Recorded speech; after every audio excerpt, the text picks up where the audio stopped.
Nagkatulala, di alam ang gagawin.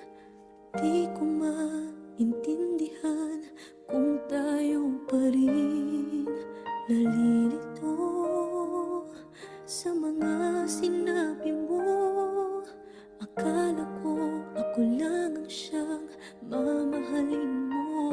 Bigla kang nagbago, di ko alam ang dahilan. Ako ba'y iiwan mo? Di man lang nagpapaalam.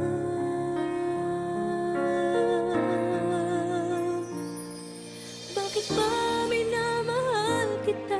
Bakit ba palagi mong sinasaktan ang puso ko?